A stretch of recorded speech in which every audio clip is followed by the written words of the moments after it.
Hi, everyone. I'm Angela Richardson, Supervisor of the Information Resource Center at the Illinois Math and Science Academy. Thank you so much for joining us today for our first out of three-part Equity in STEM webinar series, STEM Talks. Today, our speaker is Dr. Adrienne Coleman, an innovative, creative, problem-centered, and equity-minded speaker and researcher who serves as the Director of Diversity, Equity, and Inclusion at the Illinois Math and Science Academy. She also has taught public health and social justice courses at Rutgers University in New Jersey. Without further delay, I'd like to introduce Dr. Adrienne Coleman. Adrienne, before you get started, also, folks, once she's done with her presentation, please feel free to add your questions to the chat. Thank you so much. All right, thank you so much for that wonderful introduction, Angie, and good afternoon, everyone. So Angie just shared with you some of my professional accomplishments, but now I want to start off by really sharing with you who I am, the core of me, how I see the world, how I show up in this space, and through what lens I problem solve. So this is my identity selfie. In terms of my race and ethnicity, I identify as Black and African American. In terms of my biological sex and sexual orientation, I identify as female and heterosexual. In terms of my gender, I identify as cisgender, meaning I identify with the gender of my biological sex, and my pronouns are she, her, and hers. In terms of my belief system, my religion, I identify as spiritual. I was born and raised in the Catholic Church.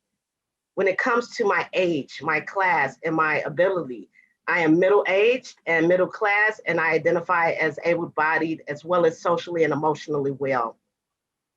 My values, what I believe in, what I try to model every day are educational equity, STEM equity, health equity, and social justice. Speaking of social justice, there are injustices that I've had to confront in my life that I continue to have to confront in my life, and they include racism, colorism, and sexism. Today, we're going to talk about STEM and equity, and we're also going to talk about bias that contributes to the STEM inequity. So there's definitely bias when it comes to STEM, and there are definitely STEM inequities that exist in our education as well as careers. I'm going to share some of my research, but I want to first start out by sharing why I chose to conduct the research on diversifying the STEM education to career pathway. If you look at a lot of the professional literature about Black and Latinx students, much of it is negative. It only shares one side of the story, right? So I wanted to take the time to really share a different story, share the other aspect of the narrative, talk about our Black and Latinx students in a very positive light, that they value education, that they're engaged in STEM, that they're passionate about learning. And so today I'm going to share the D-STEM equity model. Now, when it comes to STEM, I'm not just talking about science, technology, engineering, and mathematics. I'm talking about using the scientific lens to solve the problems of the world through science, technology, engineering, and mathematics. And so why is this so important? Well, the National Academy of Sciences suggests that without the participation of individuals of all races and genders, the increasing demand for workers in STEM fields will not be met, and potentially compromising the position of the United States as a global leader. As a matter of fact, if we have more diversity in STEM, we'll do better in problem solving, we'll do better in addressing health inequities that exist, we'll do better in innovation and decision making. So it is of value to have more diversity, racial diversity, as well as gender diversity in STEM. However, today's talk is really gonna be focused on racial equity in STEM. So let's look at some of the issues. This is some statistics, and basically what they're sharing is that our white and Asian students are outperforming our Black and Latinx students when it comes to mathematics as well as science. Now, again, this is not necessarily because Black and Latinx students don't want to learn. It's not because the STEM curriculum is too challenging. It's because there's bias that exists in STEM. It's also because there is limited access sometimes for Black and Latinx students to quality STEM education. Just sharing a bit more data with you. There are fewer than 10% of Black and Latinx students who actually complete the high school sequence of mathematics. So let's think about this in terms of career. If our goal is to get more Black and Latinx students to eventually major in STEM in college and enter a STEM career, it'll be very difficult for them to achieve that if they have not completed the high school sequence of mathematics.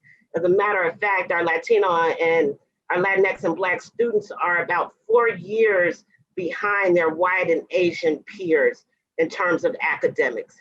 This is an issue in our educational system, one that we have to pay more attention to, and one that we have to begin to address, and not think that it's because, again, our Black and Latinx students don't value education, which is the narrative that's been put forth in a lot of the professional literature.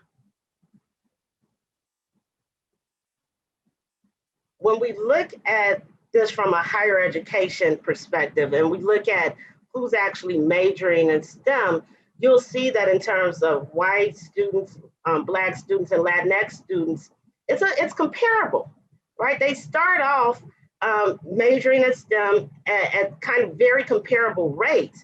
However, when it comes to the retention in the STEM major, you find that there's a higher retention rate amongst our white students. Again, this is something that we have to think about. Why does this exist? And then if we look a little bit further in terms of who is actually obtaining a degree in STEM, you find that you have an overrepresentative number of white students who are getting associate's degrees in STEM, and you find that you have an overrepresentative number of Asian students who are getting bachelor's degrees in STEM. All other groups are underrepresented. And then if we dig a little bit deeper and we look at who actually enters a STEM field, we find that our Black and Latinx STEM professionals represent less than 7% of professionals who are actually engaged in STEM. Now, here in the United States, there are about 140,000 jobs every year that go unfilled because we don't have enough individuals who are actually entering STEM fields, right? So if we actually have more diverse individuals who were engaged in STEM education, majoring in STEM, and ultimately entering a STEM career, we could actually impact that number.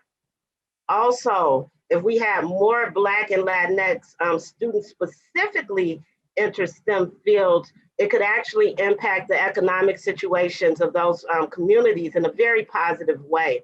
Right now, Blacks on average make about $32,000 a year. Latinx individuals make about $38,000 per year.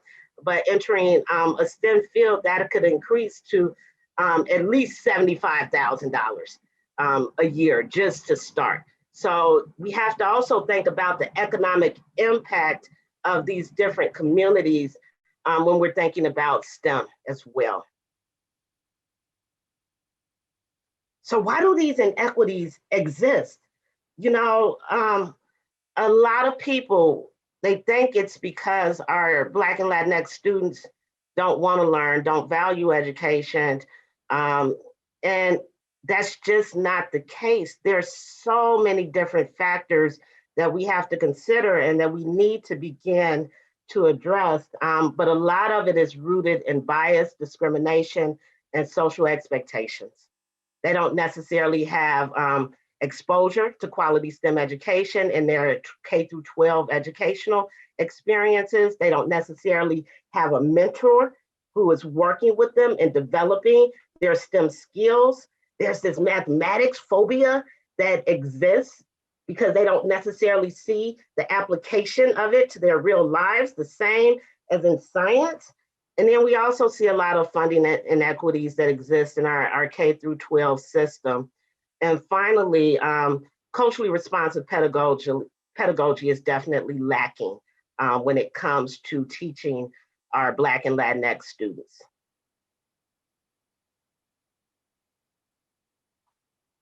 This implicit bias definitely exists in STEM.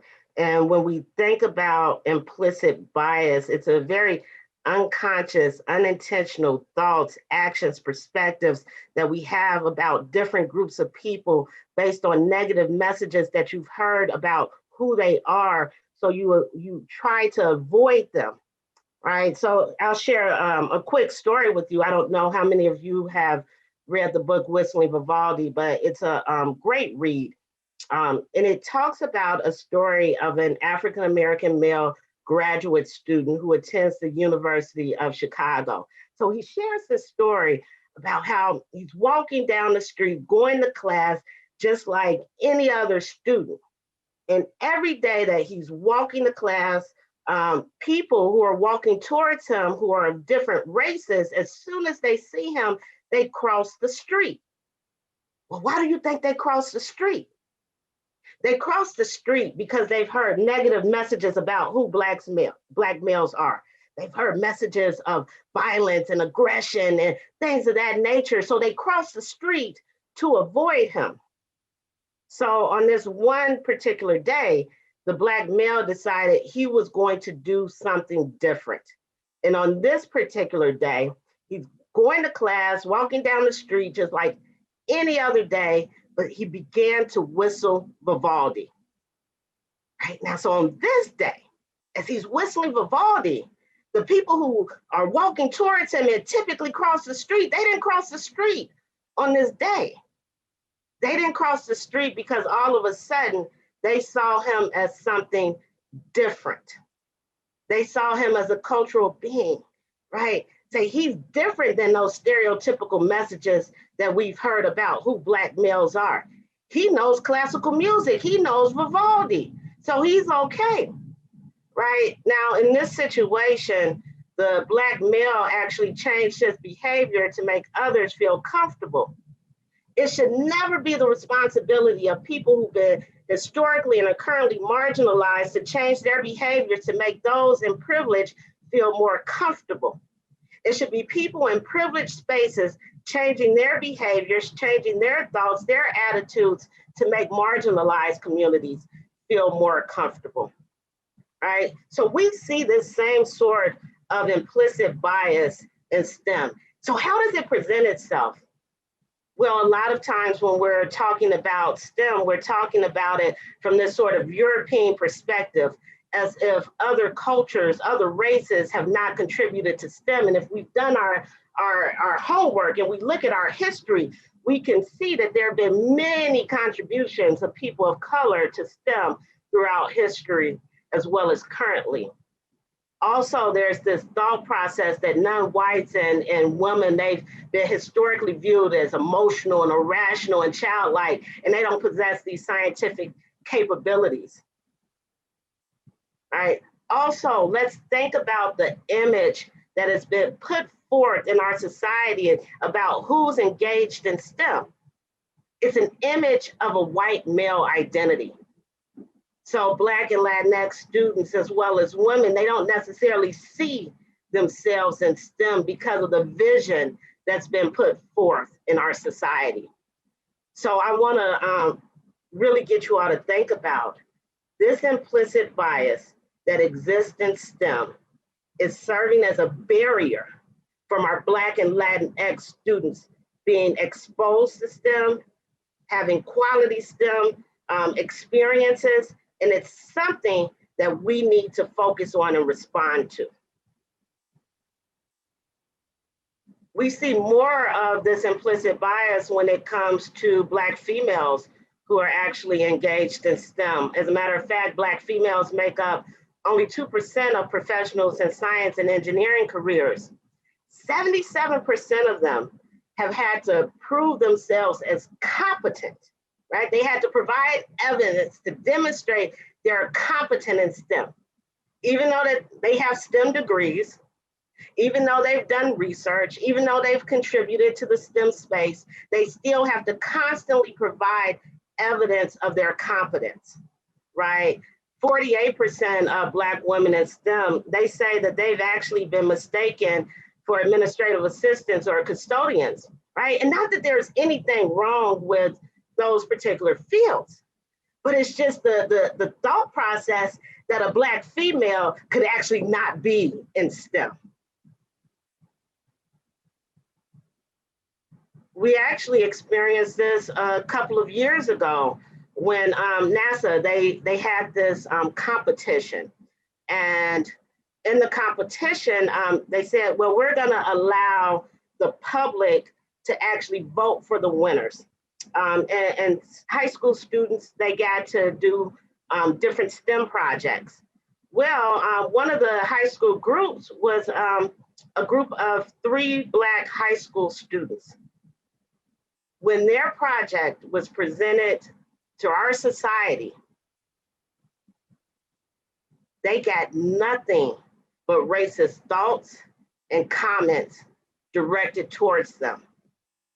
It was to the point where NASA actually had to shut down the competition, well, at least prevent the public from voting for the individuals, and they had to do so internally. These are young students just trying to contribute in a very positive way to our world, and they were met with racist thoughts and ideologies. This has to stop. And this is only one example. This happens every single day to Black and Latinx students in our current educational system. Now I want to shift it a little bit. We might have some people who are STEM professionals in here and who are really focused on research. So I just want to share some of the inequities that also exist within STEM focused research. So Black and Latinos, we make up about 30% of the US population, but only account for 6% of participants in federally funded clinical trials. Why is that there's such an underrepresentation there, right? Another stat, fewer than 5% of federally funded lung disease studies in the last 20 years have focused on people of color, even though Black Americans are 1/3 more likely than whites to have asthma and over 3 times more likely to die from it. Why is it that we're not studying our Black, Indigenous people of color in these different research trials, right? Minority researchers and doctors, they may be more likely to focus on health disparities in minority populations, but they're less likely to actually get funding for their research. Again, so many inequities that exist within this STEM space that we are not focused on resolving. In one analysis, white scientists were twice as likely as their Black counterparts to receive National Institute of Health grants for their research. Now, the authors of the analysis control for variables such as education, training, and experience, yet their models could not explain why Black investigators were less likely to be funded than white investigators. My thought is, again, because of that bias that exists in the STEM space that's impacting Black and Latinx students, as well as Black and Latinx professionals who want to engage in research, who want to try to address some of these issues that exist and are leading to the inequities in STEM. And so I wanted to find out really what are all the underlying issues. I wanted to find out, what actually motivates Black and Latinx students to engage in STEM, because I felt if I had an understanding of what motivated them, we could take that information and it could inform the development of more Black and Latinx students to engage in STEM. And so I engaged in a couple of studies. One, the motivation of Black and Latinx students to actually engage in STEM, where I talked with high school students, middle school students, STEM educators, parents. I also talk to college students, right, to find out from them, what motivates you? How is it that, this professional literature says all of these negative things, yet you're engaged, you love it, and you're passionate about it, all right? And then I knew that the research was not complete just with that study.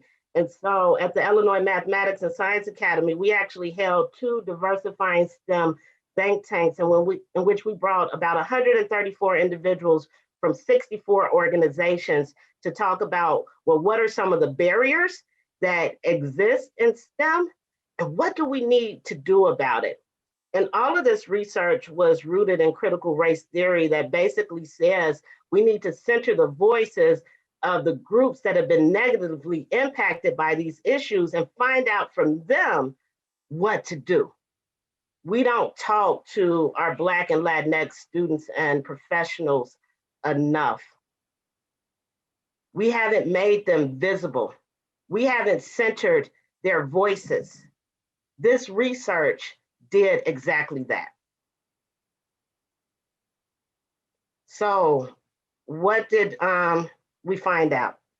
When it came to the factors that actually motivate Black and Latinx students to engage in STEM, the #1 factor of motivation actually had nothing at all to do with STEM and everything to do with the obligation they have to the Black and Latinx communities to break negative stereotypes, to be role models.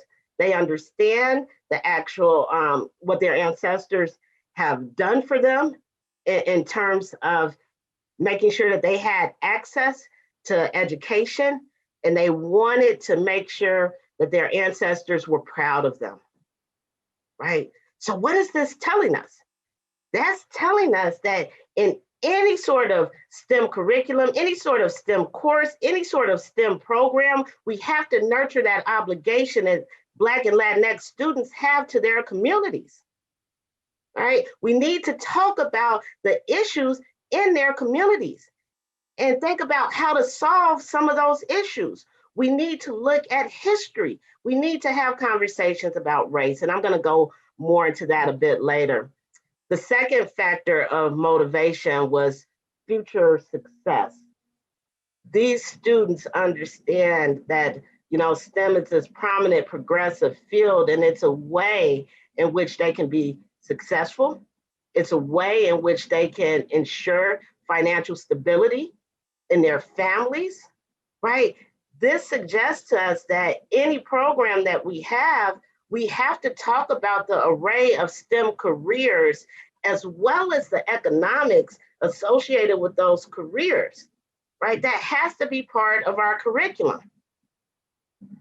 The third factor of motivation, which is in direct contradiction with so much of the literature that's been put out there, is that these students were motivated by learning. They want to learn. They want that information. They want to discover knowledge. They want to have that real life applicability, right? So if you're an educator and you walk into your classroom with your students, and because of all of the professional literature that you've read about, students not wanting to learn, the Black and Latinx students are going to know that. They're going to know that you don't necessarily have high expectations for them. They're going to know that you don't necessarily value their learning. The next motivation factor was some of our students, they just were passionate about STEM, right? They enjoyed it. One of the students shared a story about, he was on an airplane. He was about probably 5 or 6 years old at the time, and he was on the airplane, and for whatever reason, the plane was grounded. Well, this particular student, I guess the pilot had come out, and the pilot saw this kid and was like, "Oh, you want to see the cockpit?" Kid was like, "Yeah, I want to see the cockpit." So he was able to see that from that one experience, right? This kid has been engaged in STEM since then, and he is now a graduate of the University of Michigan, right? So when our students are exposed, when people take the time to introduce them to STEM, they become passionate about it. They want to learn more. And then finally, the fifth factor of motivation that I'll talk about today is that our Black and Latinx students, they want to solve the problems of the world. They want to make this world a better place, and they want to do so through that scientific lens. All right, and actually I'm going to share one more because I think that the next one is very important and probably really speaks to some of the people in this space with me today. And it's that family and teacher influence. Some of our students talked about the passion that their teachers had. And because of that passion, right, because the teacher was really focused on them, because the teacher had a genuine concern about them, it motivated them to engage in STEM. As educators, we have a huge role in motivating our students. We have a huge role in making sure that they're aware of all the different programs that exist in STEM that they could have access to. It's important that we show that genuine concern for our students and that we know that they are capable of learning. You matter. The students think you matter. So make sure that they matter.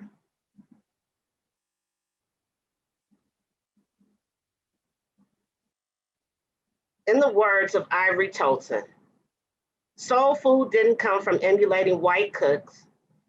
Jazz, rock and roll, and hip hop didn't come from emulating white musicians. And good Black stats won't come from emulating white scholars. I cook my research in a rusty pot with lots of spice and serve it on 2 turntables and a mixer. You can acquire a taste for my tone or let it offend your sensibilities. I'm gonna be steadfast with my hustle until they start emulating me. The D-STEM equity model is a research-based approach to diversifying the STEM education to career pathway from the authentic voices of Black and Latinx students, parents, STEM educators, and STEM professionals, as well as their allies. From the research itself and the analysis of the data to the actual title of the research project, you are about to be taken through a cultural experience that is soulful in nature with cultural implications. Get ready, turn those Zoom cameras on, and let us go on this cultural journey together to bridge the racial STEM divide. So this is the D-STEM equity model. This top layer really talks about the systemic problem. And some of these issues have already been defined in the literature, others have not. But what's most important here is that we need to address these issues collectively if we truly want to address the systemic problem. A lot of these issues were being addressed in isolation. So what is the systemic problem? One is the vision gap. So I shared with you earlier that we have fewer than 7% of STEM professionals who are Black and Latinx. That means that our Black and Latinx students don't necessarily see people who look like themselves who are engaged in STEM, right? So who do they see? They see a lot of entertainers, they see a lot of athletes, and there's nothing wrong with any of those careers, right? But however, they don't see themselves in STEM. If they saw more Black and Latinx professionals in STEM, it would definitely help to motivate them to engage in STEM. The next issue is the opportunity gap. And that's where our Black and Latinx students don't necessarily have access to STEM education programs outside of the classroom. They don't have access to weekend programs. They don't have access to summer programs. They don't have access to after school programs. So they're not getting that additional enrichment to help motivate them.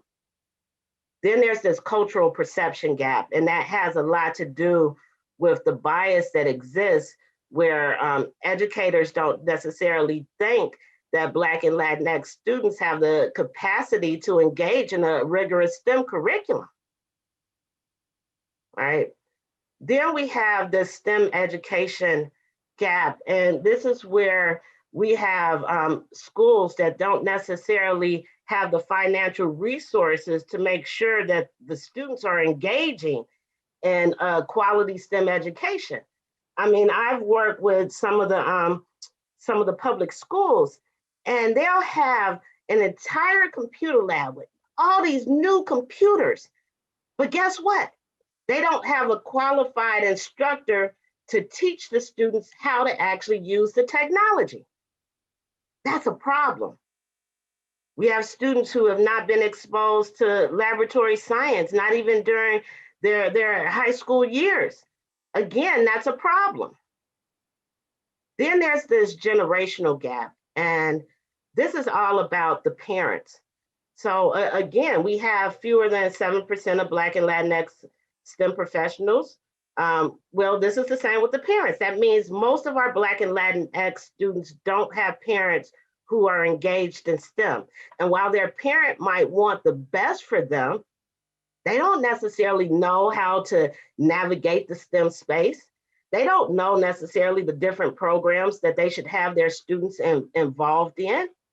All right, so that means with any sort of program, STEM curriculum, STEM program that we do, we have to also work with the parents and provide them with the resources and skills so that they can assist their students. Then there's this economic gap. And this is all about parents who may know about some of those different programs, but can't afford to put their students in the STEM programs. It also refers back to our different school districts that don't have the financial resources to make sure that their students have access to what they need to engage in STEM. Then there's this identification gap. And so this is a story that I've heard a couple of times from different STEM professionals, right? But you'll have a Black male student and a white male student. And both of them are sitting in class and they're taking apart their phones. The teacher will look at the white male student and say, this kid is really curious. He can be an engineer. The same teacher will look at the Black student and say, this kid is really aggressive, and automatically put him on that school to prison pipeline. So what this means is that we really need to create an identification protocol in which we identify what talent looks like in Black and Latinx students. And finally, there's a STEM professional to educator gap. And this is about STEM professionals who may want to leave industry and actually go and teach, but they can't because they don't necessarily have the credentials to do so. Now, this doesn't impact IMSA, but it impacts so many different school districts, all right? So if we look at all of these problems collectively and we address all of these problems collectively, that can lead to racial equity in STEM education and careers. This middle layer is all about STEM motivation. How do we motivate Black and Latinx students to engage in STEM? The first one is early STEM exposure, and I'm talking about pre-K. Next is we need to have a culturally responsive STEM curriculum. Students need to see themselves in our curriculum, right? They need to solve problems that impact the Black and Latinx communities. Next, we need to have conversations about race. We have to talk about the racial injustice that exists in our society, and we have to stop saying, oh, I don't see color. We do see color. We've been conditioned to see color. All right, so we have to begin to talk about race, even if you're not a person of color. Most importantly, you need to talk about race. with our students, right? We need to have personalized assessments and evaluations which demonstrate the strengths in our students. We're always so focused on their weaknesses. We're always so focused on what they need to actually improve instead of focusing too on what they're doing well in, right? And how they can build upon that, what those strengths are. And then finally, if we want to motivate our Black and Latinx students, there needs to be STEM leadership development in which students have the opportunity to lead STEM projects within the classroom, but they also need an opportunity to be leaders of STEM programs outside of the classroom. And if we do one or all of these factors of motivation, it'll definitely increase the motivation of Black and Latinx students to engage in STEM. And finally, with this, this final layer, right, the foundation, what we need to do to truly bridge the racial STEM divide, there needs to be STEM policy in which our institutions, our schools, our different community organizations who are doing STEM programs have made addressing STEM equity a priority. That needs to happen. We also need to have a collaborative STEM initiative. You may have heard the saying, it takes a village to raise a child. Well, it takes a collaborative STEM initiative to get more Black and Latinx students engaged in STEM. We need STEM educators, the STEM professionals, the STEM industry, community organizations to all come together and create that village for our students. And then we need to have culturally responsive pedagogy be part of our teacher certification process. And there needs to be continuous professional learning on how to be culturally responsive with our current teachers. So this is the STEM equity model. If we follow this framework, we could definitely diversify the STEM education to career pathway. And with that, I would love to pause for a minute and let's chat. So feel free to put any questions you may have in that chat feature. And Jean, as those come in, you can please let me know. If anyone wants to unmute and share, please feel free to do that as well. So any questions about the model or any of the data that I presented?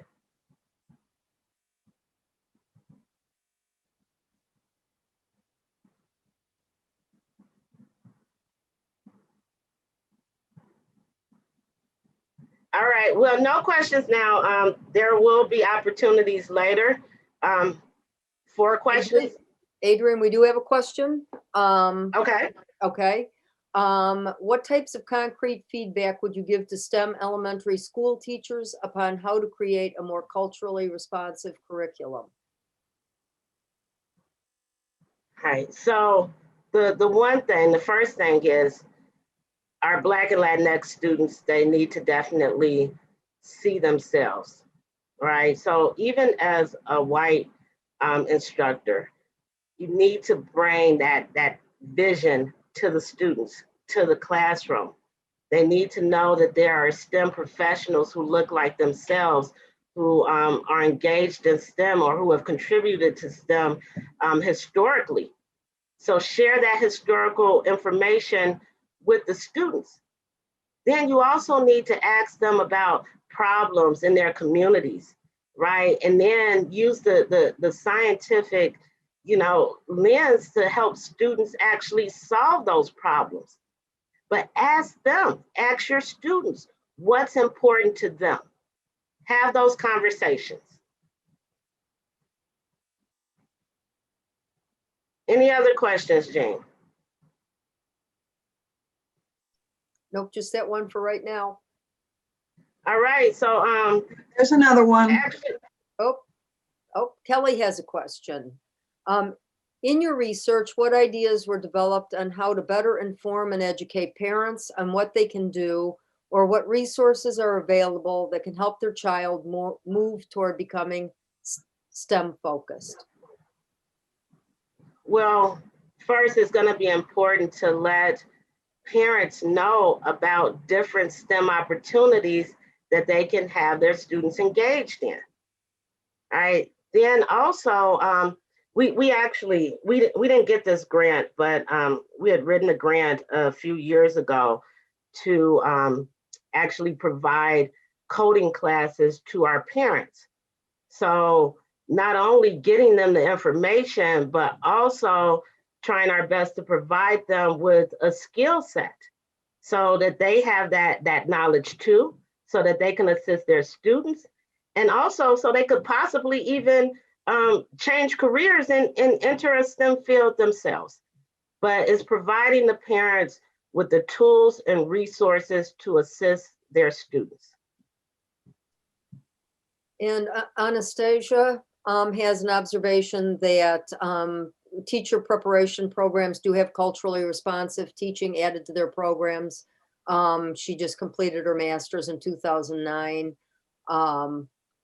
And they also have the Robert Noyce Scholarship to support educators. And so That's definitely great to know. Go ahead, Jane. So it could be more also part of getting students to know about the opportunities, was her observation. Okay, thank you for sharing that. And with the teachers, it's also making sure that cultural responsiveness is actually part of the certification test, and that continuous professional learning is focused in cultural responsiveness as well. Can I share a story regarding teachers being a resource for very young students? Please do. Okay, so I have two kids. One is in college and one is done. He's been out of school for almost 2 years. One's an artist, that's the one that's in college, and one is an engineer. When he was in the, I want to say second, third grade, I won't say what schools or what district, but one of the teachers approached me and she said, you know, your son is really, really good at math. And we'd like to know if he wants to join the school's math team. So, you know, he was really excited about it because he had a love for math. And it wasn't just him, it was a group of 3 or 4 boys, Black boys, that were really, really good at math. And I want to say the math team was probably had 12 members. And the majority of the kids were what you don't normally see with kids that are involved in math and science. The majority of the kids that were on this math team were Black and brown. Well, when time came for the math competition, their school won the district math competition. And instead of, which is very unfortunate, they were so happy about it and everybody was excited. But instead of people in the community trying to embrace and, you know, show these kids love, they were busy trying to figure out how these kids could win a math competition when the other kids at other schools looked a certain way. And, you know, it's crazy because, you know, it's just like teachers don't realize what a resource and what an impact they have on students as young as, you know, grade school. So when you see something and you see that there's a student that, you know, may have some type of talent or interest, you should approach the parent and talk to the student, you know, see what you can do to get them involved. Teachers are definitely a resource at a very, very early age. And so we have got one more from Kelly, who says that classes for parents and families would be a great idea. And another question, what might an identification protocol for Black and Latinx students look like to help teachers transcend their implicit bias? So that's the next research project, and I'm hoping that somebody in this space with me today will actually take that on, and maybe we could actually collaborate and figure out exactly what that does look like. So thank you for the questions, Ange. Thank you for sharing your story. But in terms of your story, again, the community not being focused on the Black and Latinx students is a result of that implicit bias that exists in our society. Absolutely, and that's why I wanted to share that. Yes. So just to kind of move on, we don't have a lot of time left together, but I wanted to bring back up the culturally responsive STEM curriculum. We have to normalize our Black and Latinx students being engaged in STEM. We have to address the implicit bias and the stereotype threat that our students have to face, right? We also have to have these conversations about race. I shared with you earlier that our Black and Latinx students' #1 motivation to engage in STEM has to do with the obligation they have with their to their respective communities to actually break those negative stigmas and be role models. Thus, right, if you want to nurture that, you have to have a space to discuss race through historical, social, and environmental lens, as well as the intersect between race and STEM. If we want our Black and Latinx students to be successful in STEM, we have to teach them certain skills. We have to teach them to speak up and speak out, because the reality is they're going into a world in which they are going to have to confront implicit bias, in which they're going to have to confront racial microaggressions, in which they're going to have to confront racism, right? So we have to teach them to speak up and speak out for themselves. We have to, promote STEM cohesion. We have to create groups in which our students really feel that they're part of, create a community of belonging for them. And there's so many times where, especially if they're in advanced STEM courses, they may be the only one, or it might be only a couple of Black and Latinx students. How do you create community for them? Especially when their peers also have that bias that teachers have, right? They have that same bias about who Black and Latinx students are. We have to teach them how to confront stereotypes and manage stereotypes. There was a study that Rutgers University did that says that Black youth experience 5 microaggressions every single day. That's 35 microaggressions per week. I won't do any more math, but do you know how traumatic that can be? Especially for a young person who's, they're trying to figure out themselves. They're trying to see who they are, right? And society is telling them that they're all of these different people, and they're not.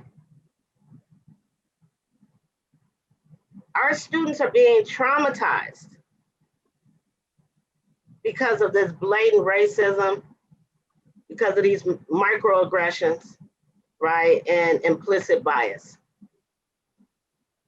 And then finally, we have to promote and encourage STEM capital, in which students are able to showcase their STEM talent, the research that they've done, the projects that they've developed, how they're working towards really advancing humanity. They have to be able to showcase that.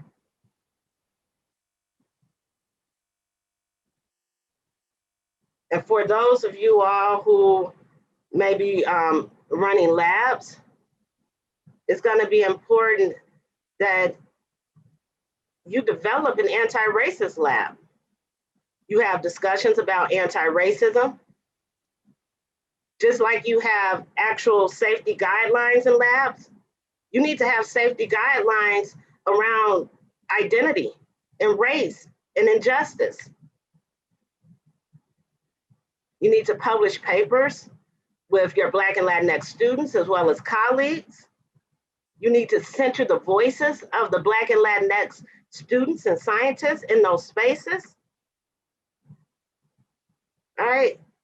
You need to recruit more Black and Latinx students to be involved in your research projects. Go seek them out. Don't expect them to come to you. You have to go to them. You need to make sure that your research is focused on issues of diversity, is focused on diverse individuals. You need to advocate for racially diverse leadership in science.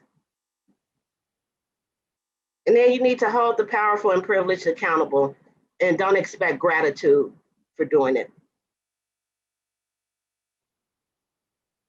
And now I wanna have Bill just share a little clip of some of our Black and Latinx students and the research that they've done. So I'm gonna stop sharing and allow Bill to share.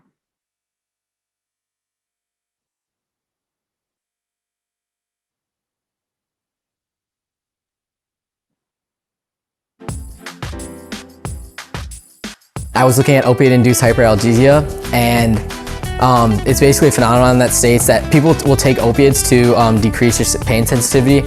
However, the pain sensitivity is actually increased based on this phenomenon. The specific mechanism, so how it arises, is unknown. It's guessed that the NMDA receptor is involved, but it's not 100% certain. So that's just another another reason why I'm interested in STEM, because finding out more about the unknown. Well, I actually did research on breast cancer at the University of Chicago under Dr. Olopati. And what we did, we focused on the protein Ki67 and the expression rate of it within different subtypes of breast cancer. And that's important because by understanding how much Ki67 is expressed within different subtypes, we're able to determine which breast cancers proliferate more. And we can even target those breast cancers by focusing on the amount of the receptors that are on the cells. I researched the effect of active ingredients, so salicylic acid and benzoyl peroxide, on MCF7 cells, which are epithelial cells. I wanted to see how they would affect the face because we wanted to know like the effect on acne. That's what our main goal was. We discovered that salicylic acid is more effective but can be more harmful for your skin. So I did research into cellulosic ethanol. The current processes that are used are usually expensive or complex, but so I want to really reduce that and make it really simple and straightforward.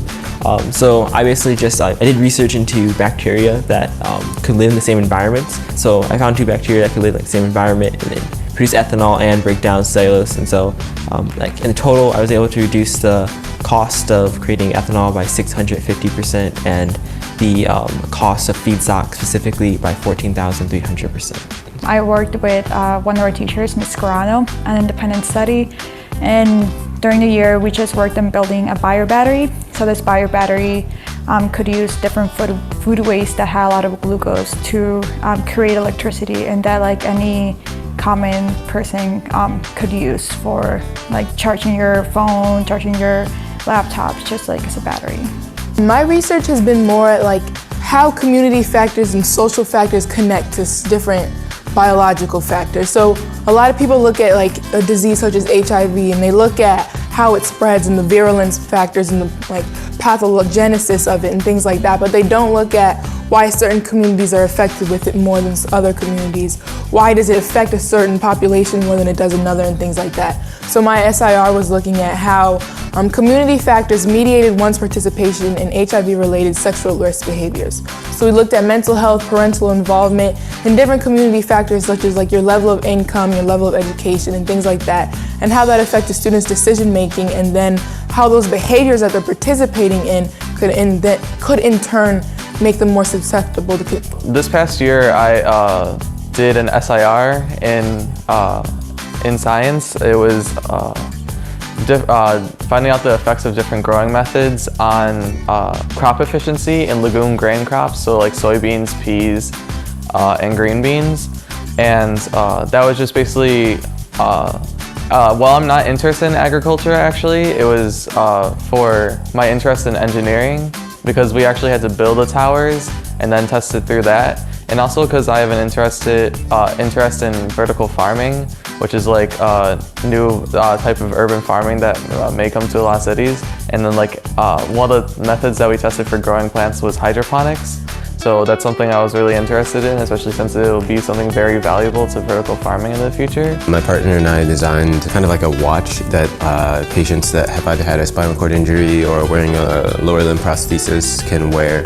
And they wear it around their house, and we set up receivers, and then we can tell how often they're standing, how long they're standing, so we can measure their progress. I did software rejuvenation in cloud computing. So it was looking at the life of a software program and seeing how long it would take to go to a deteriorating state, and then if a company would want to rejuvenate it or let it die and then have to reboot it up. My junior year of high school, I did an SIR research project, scientific inquiry research project, where it was testing the chemical effects and cosmetics on epithelial-like cells, which are skin cells. So I was in the lab working with the cells and the cosmetics to see like what effect do those ingredients have on the cells. So both junior year and senior year, I went to the University of Chicago to complete a research project. My main focus for both of those projects was cancer. I was doing a lot of cancer research, figuring out the DNA and how it affects cancer, and then also gene expression in relationship to cancer.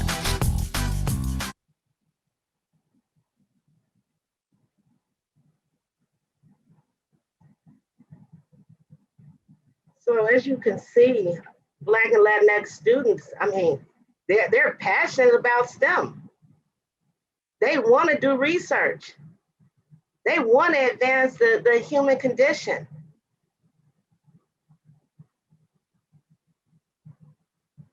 So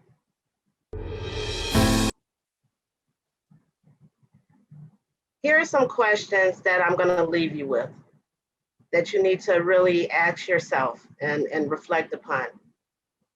How are you involved with Black and Latinx students in STEM education? And if you're a teacher, I'm thinking beyond what is happening in the classroom. What motivates you to be involved with Black and Latinx students in STEM education? Think about the past 6 months. Can you think of 5 Black or Latinx students who you have actually helped with their STEM identity development? Do you have a research project or leadership opportunity that provides STEM experiences for students? If so, are any of your students Black or Latinx? If not, what barriers actually exist for Black and Latinx students who are interested in these opportunities? And what steps have you taken to address those issues? Have you ever taken any students with you to academic or professional conferences in your field? If so, were any of them Black or Latinx? Based on the knowledge of the academic culture of your educational institution, what would a Black or Latinx student at STEM need to know in order to succeed? And are you providing them with that information and those resources?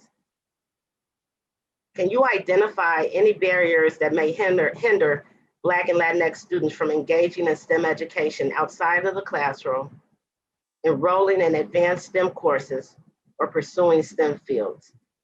What steps, if any, have you taken to address these concerns? And with that, that's the end. Thank you so much for joining us today. If there are any final questions, we're right at 4:30, but I'm more than willing to take 1 or 2. And if not, I'll turn it back over to Ms. Richardson. You do have a question here, Adrienne, on creative ways of recruiting BIPOC students. The teachers and labs can creative ways that they can recruit the students for research projects. Again, you have to go to where the students are. So if there is a Black student union or a Latinx student union at your school, go talk with those students, go to their actual meetings, let them know the projects that you're working on, and let them know that you would love to have them involved in those projects. But you also want to make sure that you're going to have projects that actually appeal to Black and Latinx students. So you may need to go and ask them and say, look, let's create an actual research project together. What are some questions that we can answer together? But going to the students makes a world of difference. Actually asking them makes a world of difference. It also is important for you all to build rapport with your students, right? So in the very beginning, I share with you my identity selfie. Do your students know your identity? Do they know the lens through which you see the world? Do they know the lens through which you problem solve? Right? Sharing who you are will help to develop and build rapport with the Black and Latinx students, with all students, right? But when you have that rapport, when the students know that you genuinely are concerned about developing them, they will pretty much do whatever you ask, and they'll come be engaged in research. So with that, we're out of time. Thank you again so much for joining us today, and I'm going to turn it over to Mrs. Richardson to close us out. Thanks again, everybody, for joining us today. Thank you to our speaker, Adrienne, and we'll see you the next time on STEM Talks. Thank you. Have a good one. Bye-bye. Thank you.